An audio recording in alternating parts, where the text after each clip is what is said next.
Starting with the Catholics, they have a rich tradition of sacraments, reverence for saints, and of course the Pope reigning over everyone like a pop star from heaven.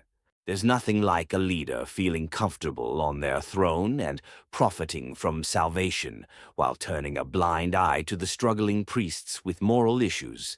The saying, "Do as I say, not as I do," is becoming more common. What? What is going on here? Oh, fudge! What you doing here? Just teaching your people what religions really are. Oh, God. Sorry about that. I think he hit his head on the way down. Oh, this is a sensitive topic. Actually, Catholics represent the largest branch of Christianity. The Catholic Church believes in the authority of the Pope, the tradition of the Church, and the seven sacraments.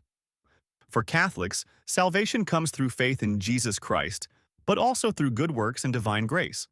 One of the key points is the veneration of saints and the significance of Mary, the mother of Jesus, who is seen as a model of virtue. Oh, but is all of this really necessary?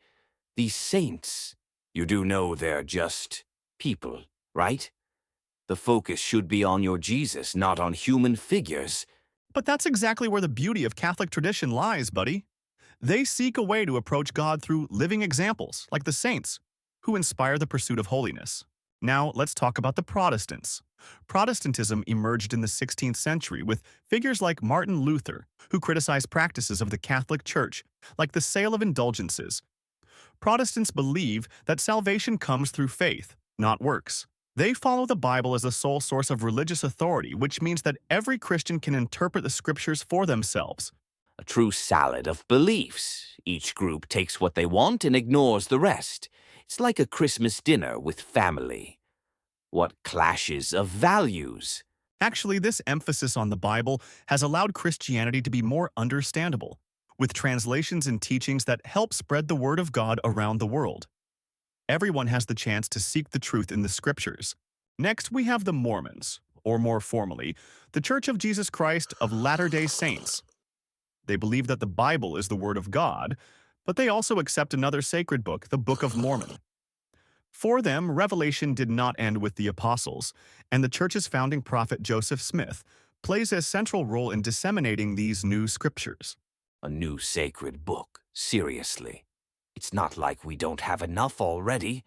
How do you trust a prophet who appeared in the 19th century and claimed to have translated an ancient book? It feels made up. They have more rules than an exorcism guidebook, and I know a thing or two about that. It's a matter of faith. For millions of people, the Book of Mormon is an important key to spiritual understanding and a relationship with God. Mormonism places a strong emphasis on families and how salvation is linked to the family environment.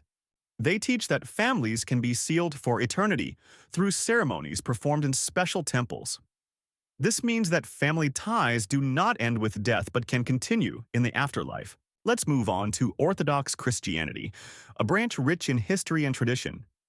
The Orthodox Church is made up of several autonomous churches, but all share a deep respect for ancient traditions, especially the ecumenical councils. The liturgy is filled with symbols and rituals, with an emphasis on prayer, meditation, and mysticism. These endless rituals and images, doesn't it all seem a bit outdated? Maybe it's time to modernize the faith, don't you think? The rituals and symbols are a way to connect the faithful to the divine mystery, helping them transcend everyday reality and contact with the sacred. For the Orthodox, the beauty of the traditions preserves a purity that helps keep faith alive. The Quakers, or Religious Society of Friends, have a very interesting origin that goes back to the 17th century in England.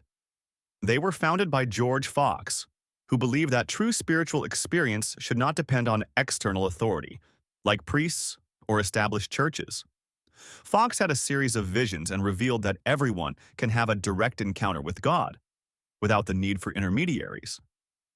This principle of inner light is at the heart of Quaker faith, where each person is encouraged to seek truth in their own heart rather than follow external rituals or dogmas. They gather in silence, waiting to hear the voice of God within. They believe that everyone has the inner light, and this light is the way God reveals himself to each person. Silence.